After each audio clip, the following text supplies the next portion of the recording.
setan. Apakah di dalam Islam itu memang tidak ada istilah ilmu laduni? Nah, kalau kata orang tadi kan tidak ada. Bahkan dia bilang itu ilmu setan. Ya wallahu a'lam. Saya kira orang itu salah faham tentang ilmu laduni. Mungkin dia pikir ilmu laduni itu seperti bisikan-bisikan setan atau iblis atau semacam wangsit. Padahal sebetulnya ilmu laduni itu kalau difahami apa definisinya, maka pasti akan kita tahu bahwa dalam Islam itu ada istilah ilmu laduni. Bahkan ulama kebanggaan mereka yaitu Ibnul Qayyum mengatakan ada ilmu laduni, bahkan membaginya menjadi dua. Ketika Ibnul Qayyum itu mensyarah kitab Imam Al-Harawi ya, kitab Al-Manazil, lalu menjadi kitab Madarijus Salikin ya, baina manazili iyyaka na'budu wa iyyaka nasta'in. Di situ Imam Al-Harawi menuliskan bahwa ilmu derajat ketiga adalah ilmu laduni. Mari saya bacakan. Tulisan yang putih itu adalah ucapannya Imam Al-Harawi yang ada dalam kitab Al-Manazil ya. Faslun, satu fasal. Qala, berkata Imam Al-Harawi, ad-darajatus salisatu, derajat yang ketiga dalam ilmu, ilmun ladunniyun, yaitu ilmu laduni. Jadi Imam Al-Harawi ini menjelaskan ada derajat pertama, derajat kedua, dan kita masuk kepada derajat yang ketiga, yaitu ilmu laduni. Isnaduhu wujuduhu, jalur sanadnya ilmu laduni, ya ilmu laduni itu sendiri ya. Jadi tidak ada sanadnya.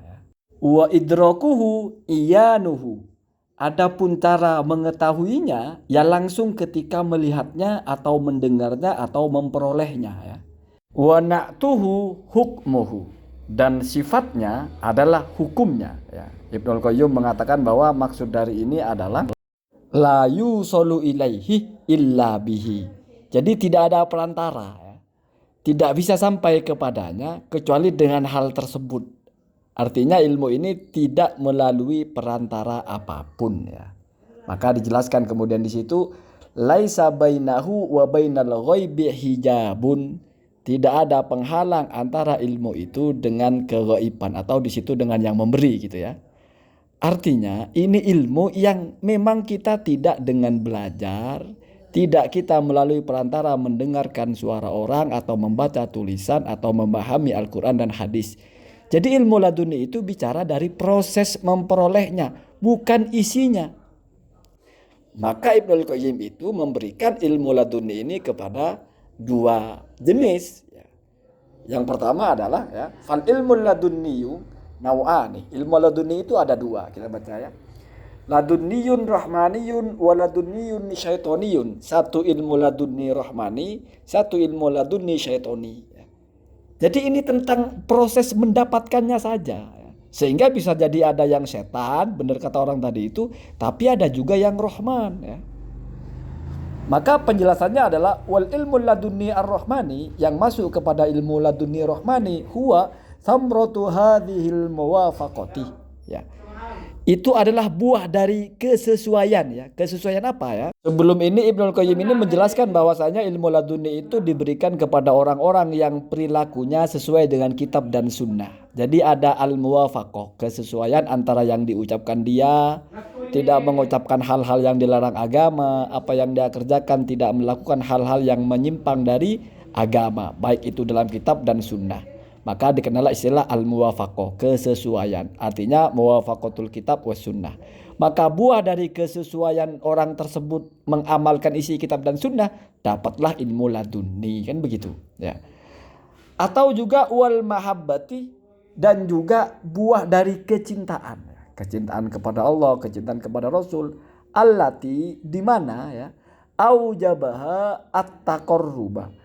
Aujabah, mewajibkan ya kepada kecintaan itu. Artinya orang mencintai itu berarti kewajiban atasnya, atau kewajiban di sini bisa diartikan sebagai sesuatu yang pasti ada gitu ya. Namanya cinta pasti berbuah. Apa itu at-taqarruba, yaitu bertaqarrub bin nawafil, dengan ibadah-ibadah sunnah ba'dal faraidi, setelah melaksanakan ibadah-ibadah fardu ya. Jadi bisa jadi orang mendapatkan ilmu laduni yang rohmani itu karena memang kehidupannya itu sesuai dengan kitab dan sunnah. Atau yang kedua, dia karena memang mencintai kitab dan sunnah, di mana cinta itu adalah sesuatu yang mesti melahirkan semangat untuk beribadah, bertakorup dalam bentuk melaksanakan ibadah-ibadah yang disunnahkan, setelah tentu saja sebelumnya dia sudah menyelesaikan ibadah-ibadah yang diwajibkan ya.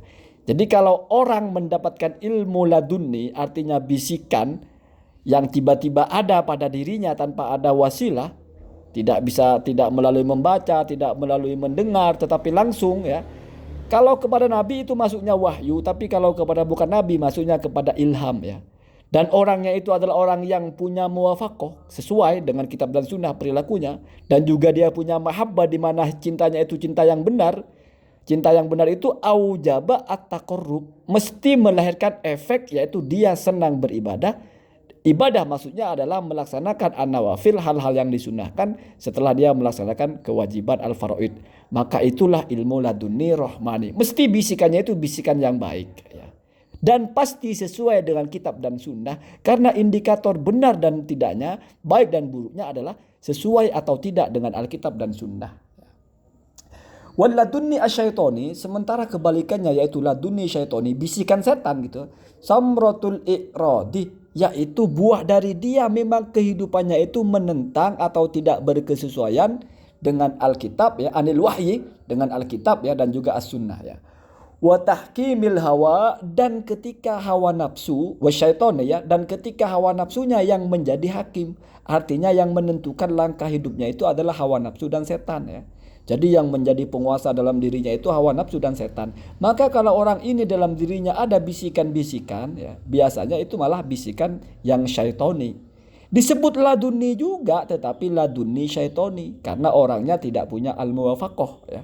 Hidupnya tidak sesuai kitab dan sunnah. Bahkan dia malah al-iqrad ya, menentang atau berpaling dari kitab dan sunnah. Jadi laduni itu bukan masalah apa isinya, sehingga tidak bisa kita pastikan baik dan buruk. Tetapi prosesnya itu disebut laduni ya. Kalau dengan belajar maka bukan laduni, tapi kalau tidak belajar maka namanya laduni. Laduni rohmani, orangnya orang baik, hidupnya sesuai dengan kitab dan sunnah, mengamalkan hal-hal yang sunnah apalagi yang wajib. Laduni syaitoni, wangsit ya, bisikan-bisikan buruk mungkin tentang hal-hal yang buruk, itu diperoleh orang-orang yang memang hidupnya al-iqrad ya, bertentangan atau berpaling dari kitab dan sunnah, dan dia itu tahkim dalam dirinya ya, atau ketika dia memutuskan sesuatu yang menjadi penentunya adalah hawa nafsu dan setan. Jadi begitu, ada benernya juga laduni setan ya, tetapi tidak semua laduni itu setan. Kira-kira seperti itu. Semoga ada manfaatnya. Assalamualaikum warahmatullahi wabarakatuh.